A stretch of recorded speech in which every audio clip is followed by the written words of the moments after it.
les ancêtres disaient ceci. Les ancêtres disaient qu'en réalité, le problème se trouve dans le cœur de l'homme.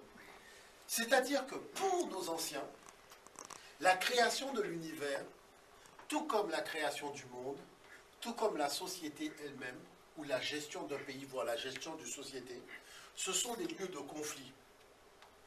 Et d'où l'importance d'édicter en guise de première action les principes étatiques, l'idéal de valeurs civilisationnelles et l'éthique morale que l'on souhaite incarner.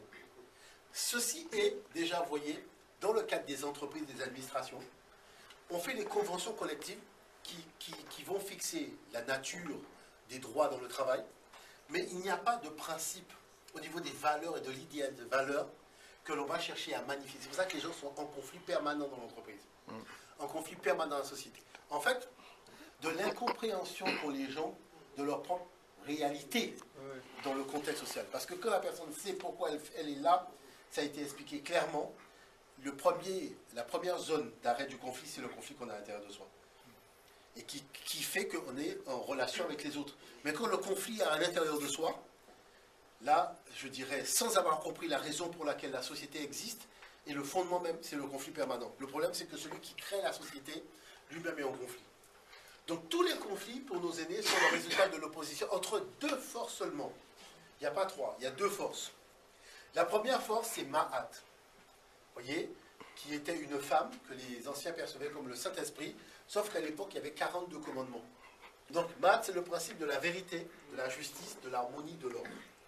Maintenant, le principe auquel il est opposé, c'est Isefet. Isefet, c'est le désordre, le chaos, l'injustice, le conflit permanent, la profitation, les coups bas, le colonialisme, toutes ces choses-là, vous voyez, c'est Isefet. Donc, le conflit permanent, c'est que dans le cœur de l'homme, il y a ces deux forces qui rentrent en action. Maintenant, comment l'homme, non, parce qu'il faut comprendre la défaite de l'Occident, comment l'homme va pouvoir faire gagner Ma'at? Ma'at ne peut gagner que s'il y a la connaissance. À partir du moment où il n'y a pas la connaissance, c'est la victoire assurée de ce fait. Est-ce que vous voyez ce que je veux dire par là? Ma'at ne peut gagner que s'il y a la connaissance. Vous connaissez au moins le film de Malcolm X, le passage là. Je lui explique les mots dans le dictionnaire.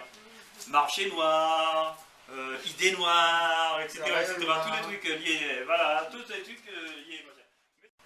Les frères et sœurs savaient ça, il y aurait eu moins de complexes en fait. Parce que ça, c'est clair, parce que ça n'a pas toujours existé. Parce que à l'époque pharaonique, le verbe kem, c'est-à-dire être noir, hein, d'accord, signifiait quoi aussi? Ah ben, mener à bien, s'élever à, achever, accomplir, payer, compléter, servir à. Bon. Mais aussi être noir, kem. Ça n'avait aucun truc, il n'y avait aucun truc négatif là. Même à l'époque des Grecs.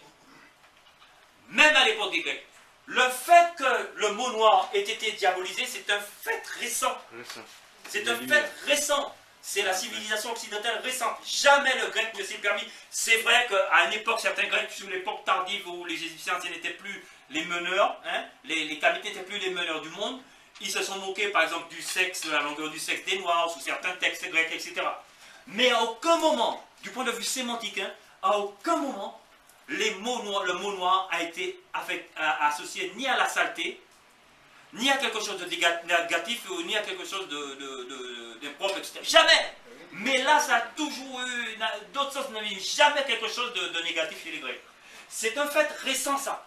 C'est récent, ça. C'est dû à l'esclavage et tout. Voilà, la colonisation récente, l'esclavage récent. De l'esclavage. Bon, alors, donc c'est pour cela, parce qu'il y a un revers. Hein, parce que là, je vais poser la question à l'envers, là, tout à l'heure. Attendez, vous allez voir. Parce qu'on peut se poser la question, mais pourquoi ça? Bon, parce que vous avez en plus le verbe hedge. Hedgy. Vous avez ici la masse, ou la massue, qui permet de fracasser le crâne des ennemis. Ça, c'est toujours baigné de sang. Ça, c'est utilisé par Pharaon pour fracasser le crâne. Bon, c'était la symbolique. Hein. Il y avait aussi le truc, on montrait pas mal de peintures comme ça, ou voilà, des stèles, etc. On te montre Pharaon qui fracasse le chef des ennemis. Souvent un Européen ou un Sémite. On est d'accord? C'est avec ça. Et ce mot-là, ce hiéroglyphe-là veut dire aussi blanc. Et ça a formé, avec son complément phonétique, ça a formé le verbe edgy, qui veut dire être blanc, mais aussi détruire, être un peu simple, c'est-à-dire être bête.